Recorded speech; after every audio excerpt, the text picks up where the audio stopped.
they don't know why. One time is Sea of Galilee, and then other time is Lake Gennesaret. And somebody may say, oh, there are contradictions in the Bible, just to give you a little heads up and a little background to that. So two events are happening around the Lake Gennesaret or the Sea of Galilee. They involve two people, Jesus and Peter. And I want you to pay attention to the two things that are happening. The first one is happening to Jesus. Jesus has just started his ministry. And as he starts his ministry, he's preaching and things are happening in his ministry. People are getting healed and so on. And so a crowd gathers around Jesus. So Jesus is facing a multitude. Large numbers of people are gathered around him. That's normally a good thing. But there is a problem here. Because Jesus is by the lake of Gennesaret. So he's standing by the lake. And I want you to imagine that Jesus is standing on the shore. The lake is behind him. The crowd is in front of him. And they are pressing onto him. That word press means they are physically moving towards him. Physically, not spiritually. Physically. So if nothing happens, these guys are going to push Jesus into the water. So Jesus is standing there. He wants to preach to them. They're gathering. And he has no space to preach to the people. So Jesus has a problem. He has a space problem. He's looking for space to preach. Normally, it's a good problem to have a space problem. Because growth will give you a space problem. When a church grows, it will face the challenge of space. Where do you put the congregation? Where do you put the children? Where do cars park? That's a problem you have to solve. If your family grows, you'll face a challenge of space. Rooms for children, rooms for property that is acquiring, possessions that are accumulating. When a business is growing, it will face a challenge of space, office, warehouses, and so on and so forth. So that's the problem of Jesus Christ. He has a space problem. It's a good problem, but it's a problem. He has too many people and no space. So that's the first event around the Lake Gennesaret. Jesus with a successful ministry with multitudes and no space. At the same time as Jesus is dealing with this space problem, there is a gentleman there called Peter. He's also faced with something. Peter has gone out to fish and he's toiled all the night and caught zero. Zero fish. Nothing. So he has a problem of emptiness. Jesus has a problem of multitude. They have two different problems. One has more than he can contain, and the other has nothing to contain. So Peter has nothing, Jesus has a lot. So Peter's problem is, how do I deal with my failed project? I have worked and I haven't succeeded. I'm coping with a failed mission. So these are the two things playing out along the Sea of Gennesaret. One has more than he can contain. The other has nothing to contain. One has multitude pressing in on him. The other has an empty boat. Somehow, these two events are going to converge.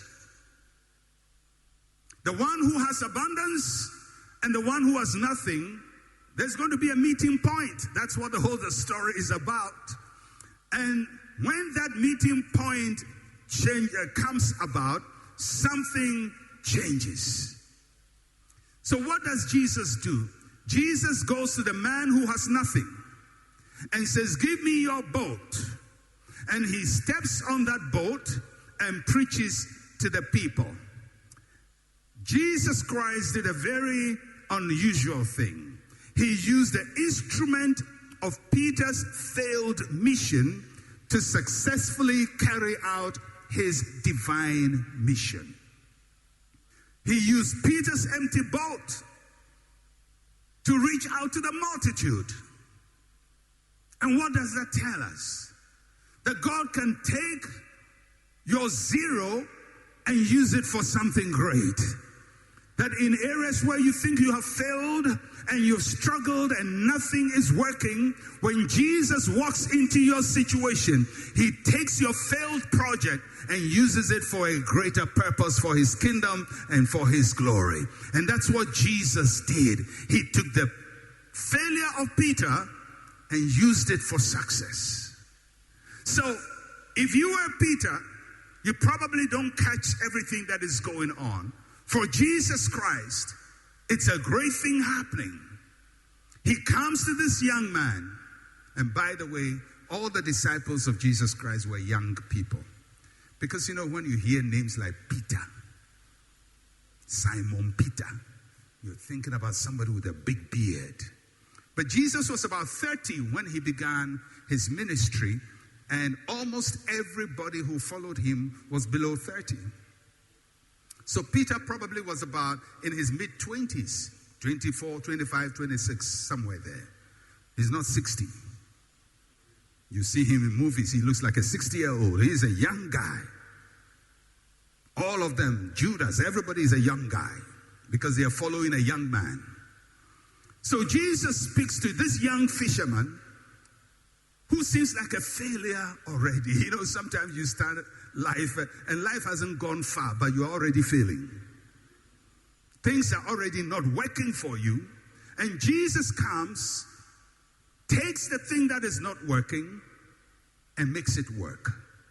I came here to announce to somebody, you may have an empty boat, but there is one with a multitude, and he can take that empty boat and reach the multitudes with it. There is a place God wants to take you that you cannot go by yourself.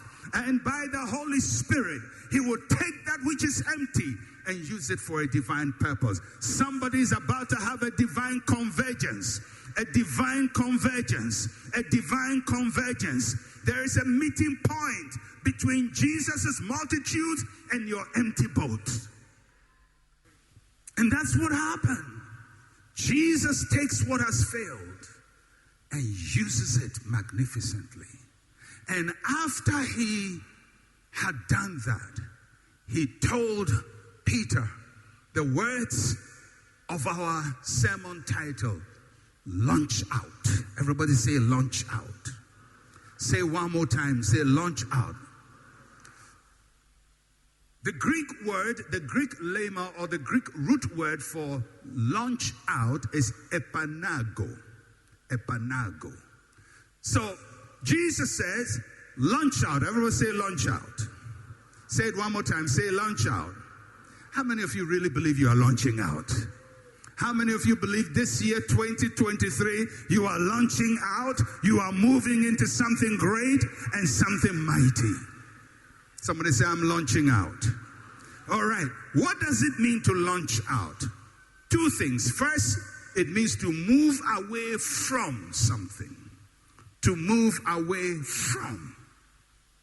So usually when we are launching out from something, we move from one place.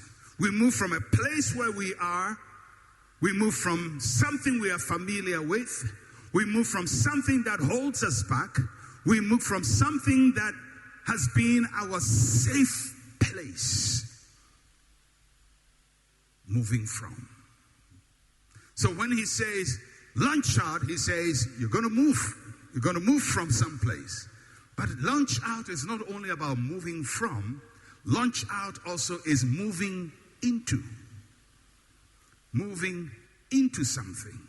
So when we launch out, we move away from something and we move further into something. From one place, you move away. From another place, you move into. So Jesus says to Peter, launch out. Launch out. And when you read the passage in the Bible, I read the New King James Version of the Bible. That's my English Bible. When you read from the New King James Version of the Bible, it would seem as if Jesus said, launch out only once. Because he said, launch out into the deep. It would seem as if he used the word launch out only once. But he used the word launch out twice in the passage. The first time he used launch out is in verse 3. Verse 3. He says, then he got into one of the boats, which was Simon's, and asked him to put out a little from the land, and he sat down and taught the multitudes from the boat. Now I want you to note, if you're using the New King James Version, put out. Put out. In the Greek, put out is epanago. Epanago. The same that will be later used in verse 4, epanago.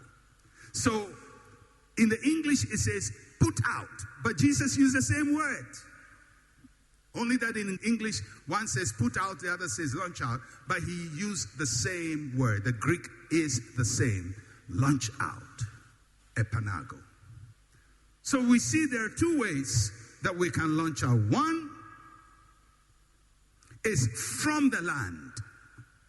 You launch out from the land. But you stay close by. That's what we see in verse 3. And he asked him to put out a little from the land. A little from the land. He didn't tell him to go far. And there's a practical reason for that. The lake is behind Jesus. The people are in front of Jesus. Jesus needs space to preach to the people. So he says to Peter, move a little from the land.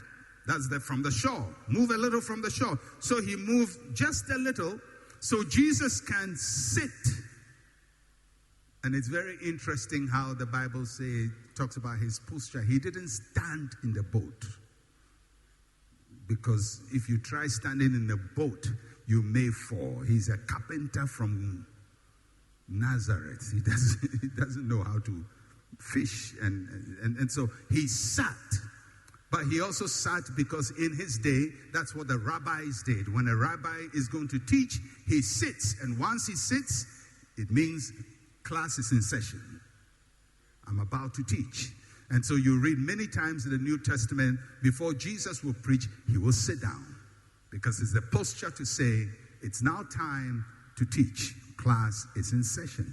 So he moves the boat. Jesus sits down. But he doesn't move the boat far. Jesus says, launch out, but don't launch out too far. Launch out just a little from the land. And he sat there and taught. And then after he had finished teaching, he gave a second launch out instruction. And he said, launch out into the deep. Into the deep.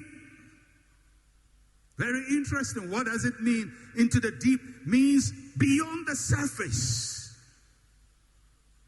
Employer-sponsored schemes, including staff welfare schemes seeking to outsource their day-to-day administration of their second-tier occupational pension and third-tier provident fund schemes. Start your journey to your envisaged quality life during retirement by contacting us on 0504-368-048 on our website www.progresstrusteesgh.com. Progress Trustees, a joyous retirement begins here. For Pepsodent, smiles are one of the most important things we have. The problem is, globally, 1 in 2 children suffer from cavities. Pepsodent, with maximum cavity protection, helps to prevent the formation of cavities. Pepsodent, because every smile matters. This advertisement has been vetted and approved by the FDA. When you are born from Ghanaian soil, you are born rich. Rich in who you are, with natural Guinean richness inspired by Mother Nature herself, just like our premium water, with natural minerals that create pure premium mineral water, made right here by the same Ghanaian soil that made you. Voltic, own your richness. Voltic, a product of the Coca-Cola Company. This advert is FDA approved.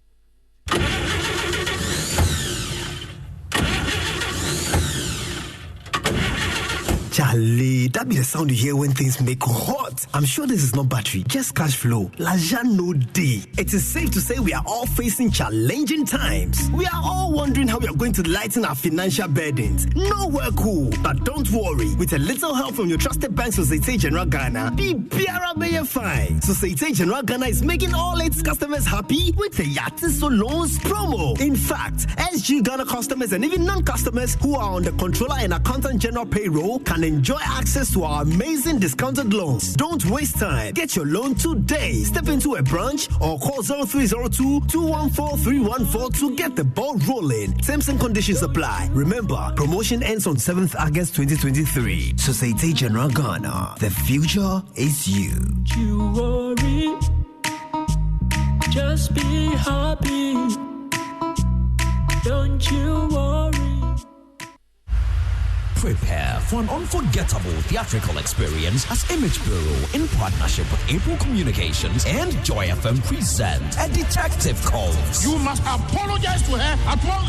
Apologize for what? Doing my duty? The most intriguing play of the year returns to the National Theatre, Saturday 3rd and Sunday 4th June, for 2 captivating shows each day at 4 p.m. and 8 p.m. It didn't seem like such a terrible thing at the time. Don't you understand? Grab a ticket for this highly anticipated rerun for only 150 cities at Kuala, Airport Shell, Nalim Stores, Petronas Hotel, Frankie's, or online at www.imageprogh.com or dial *713*101#, supported by Neeplant Car Rental, Digicraft, Daily Guide, sponsors The Sport Furniture, Saka Homes, A Detective Calls. Because you're not the kind of father a chap could come to when you're in trouble. That's why. Don't talk to me like that. This is not a comedy. Agbavu. Good morning. Good morning to you. Good morning. How are you doing, Kojo? Not bad. So did you hear what we learned about the fake drugs? No, I missed that. Well, okay, the first thing was that the Ghanaian authorities, the FDA, and even the pharmacists of Ghana believe that the problem is not as bad as the Africa-wide problem. So it's not 80%. Mm-hmm. They think it's less than half, a little under half, like 45%. Still not good. Fake. It's still scary. I mean, if there's a 50-50 chance that the drug you pick will be fake, that's bad enough. And if this is what the officials are admitting to, then I think history tells us that it's likely to be a little more than that. This is what they are willing to admit to, right? But one thing is clear, authorities are doing what they should. They are trying their best, but there are too many blind spots. That's the reality. There are things they are unable to check. I mean, our borders are so porous. Yeah. So things can come in without their knowledge. Mm-hmm. Their market surveillance can be only so effective. You know, things will still slip through the radar. And it's difficult to see how they can do more market surveillance than they do. But they can do other things. They can give us tools so that we can check for ourselves. Yeah. And so today we're going to find out what the solutions are to this problem. What is the Ministry of Health doing to help give us more of a chance, you know, against fake drugs? Yeah. And we're also going to hear people's stories. They're going to call in and tell us their own stories with fake drugs. The thing kills who? It kills Papa. Wow. 66 children died in the Gambia just in October. They took fake cough medicine. Yes, I think I read that story. All died. Just last month, Cameroon, another 9 kids dead, cough medicine again. The UN says about 129,000 children die from taking fake antibiotics for pneumonia. Pneumonia alone, 129,000 across the continent. Do we even know how many of our people are dying from it? Do we even know? Yeah. We so really today, can't tell. Yeah, today we're going to figure out how to keep the population safer, you know, from this menace. That's what we're doing. Yeah. It makes you worry, you know, like. And one of the things I think they should also, I don't know what they can do about it, is about the cost of drugs, because people tend to buy the cheaper ones, which are usually the fake ones. Indeed. That tends to be the trend, right? Yeah. People are going according to their pockets. Yeah. So if we can do something generally about the cost of medication, I mean, if you're going to tax things heavily, should medication be one of them? I don't think so. So anyway, we'll talk about this and more today on the show. But yeah, very fair point you make.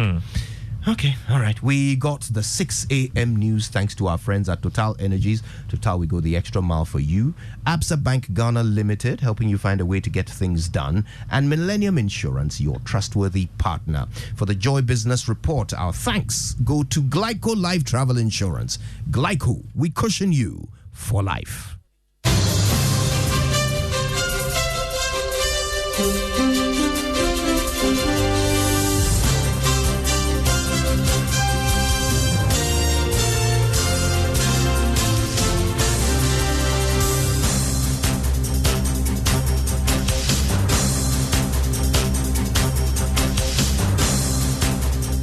Hi there, welcome to the Joy Business Report. Coming up this morning, Ghana's total debt stock expected to go up marginally for first quarter of this year after a significant drop in December 2022. Also, financial economist Professor Godfrey Bokpin expresses worry about the current structure of the International Monetary Fund support program for Ghana for the next 3 years. Meanwhile, the IMF insists Ghana's program is robust to deal with structural challenges facing the economy.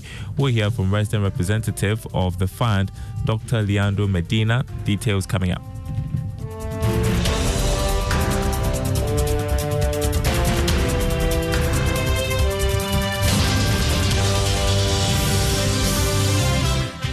My name is Darryl Kwao. First up, Ghana's total debt stock could go up marginally for the first quarter of this year after a significant drop in December 2022. This is based on analysis of Ghana's economic data for the first 3 months of this year. Here's George Yafe. Ghana's total debt stock witnessed one of its biggest drop in recent times. Bank of Ghana's data showed that it went down by 141 billion Ghana cedis to reach 435 billion Ghana cedis in December last year. This was not due to the debt exchange program or less borrowing by government, but just the fact that the Ghana cedi made some strong gains in December 2022 to hit 8 Ghana cedis, 57 pesos against the US dollar. This impacted on calculations of the debt numbers when it comes to converting the external debts into Ghana cedis. Well, a careful look at the first quarter exchange rate showed that from that 8 Ghana cedi range, it has reached more than 11 Ghana cedis to the dollar ending March this year. The development will change the numbers the next time that fresh total debt stock data is released by the Bank of Ghana. Ghana's total debt stock ending December last year stood at 435 billion Ghana cedis. This did not include government's commitment to some sectors of the economy, which the IMF had in the past contested as to how the debt numbers are calculated. However, now that Ghana is under an IMF program, the fund might force the Bank of Ghana to add these commitments, which will again push the debt numbers when it's published for the first quarter of this year. Some have argued that the debt exchange program would impact on the debt stock, but it might be marginal when the data is finally released by the central bank. George Yafe there. Now, financial economist Professor Godfrey Bokpin has expressed worry about the current structure of the International Monetary Fund support program for Ghana for the next 3 years. According to him, the program, which is largely driven by revenue prescriptions, was not properly crafted because Ghana's problem is not about revenue mobilization, rather expenditure, which he says is characterized by numerous wastages and corrupt practices. Speaking on upfront on Joy News, Professor Bokpin said the way to go is for government to adopt a lean government, expect efficiency, and ensure higher value for money at all times, similar to practices of Singapore and Malaysia. Given that we are not generating sufficient domestic revenue, and that itself is not the entire problem. And I've said this before, that if you look at the tax to GDP ratio of Malaysia, and you look at the tax to GDP ratio of Singapore, really, it has been almost below 15%. At some point in time, Ghana's tax to GDP ratio was higher than maybe Malaysia, Singapore. So you can see that Malaysia, Singapore, they have developed from lean government and efficiency and higher value for money, okay? In as much as we are encouraging government, and that is where I have a bit of a problem with the IMF program. that once your diagnosis of the problem is that we don't have a lot of revenue, that is why we run into these challenges, then the solution would also be heavily revenue-based. The thoughts of financial economist Professor Godfrey Bokwe. Meanwhile, the IMF is insisting that Ghana's program has the required measures and policies to deal with structural challenges facing the economy. The program has come under criticisms from some analysts who have argued that it would rather leave the economy in a bad state after completion. But resident representative of the IMF, Dr. Leandro Medina, disagrees. He has been speaking on PM Express Business Edition, which airs tonight at 9 p.m. There was a huge effort that was made by authorities taking, bold and very difficult decisions to get to this stage.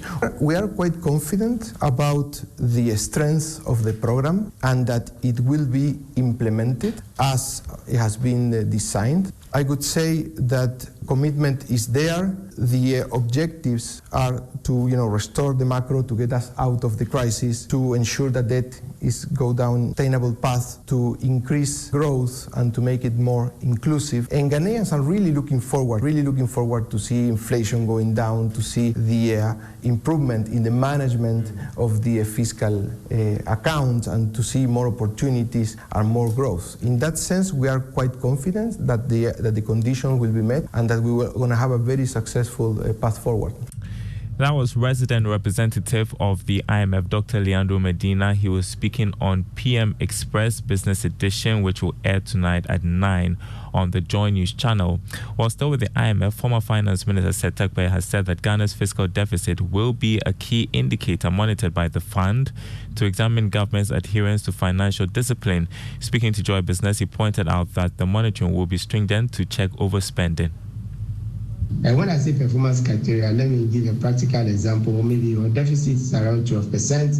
You need to bring it down to 6%. So over the period of the program, when you're supposed to bring it down, or midway through the program, you may be required to be reducing the deficit by 1 percentage point every half month, or reduce it by 2%. Whatever. So that will be an example. You may promise that you can bring SOEs and things on track so that the liabilities and things, do not weigh the economy. Seth Terkper is former finance minister. Moving on, the Ghana Association of Banks is optimistic the banking sector will see a further recovery in the second quarter of the year when data on performance of banks are published.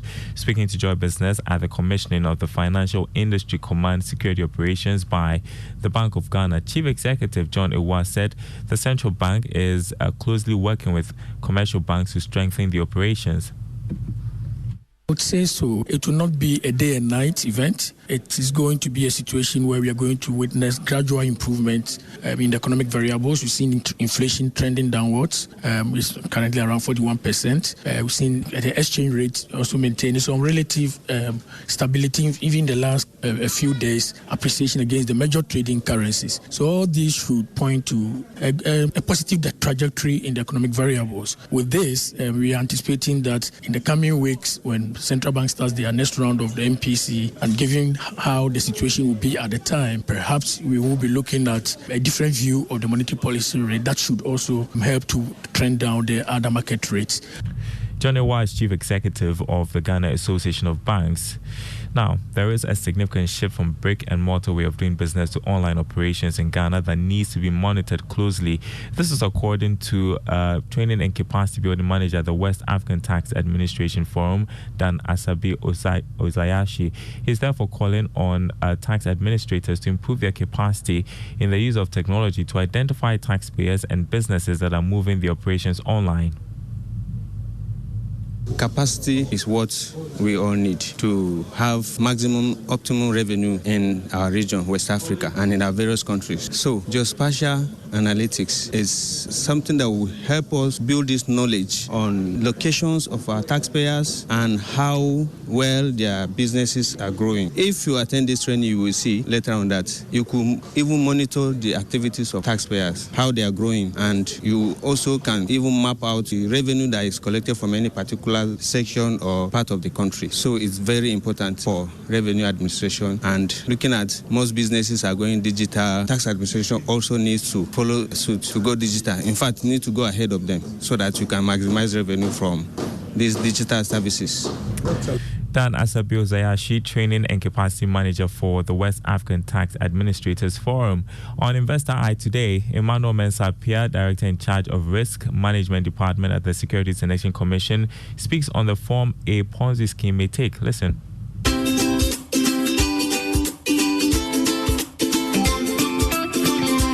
The way it works is that somebody sets up a scheme or does an advert, people come in, he collects their money. But the money does not go into production. It's just in a bag. So later on, when new people come in,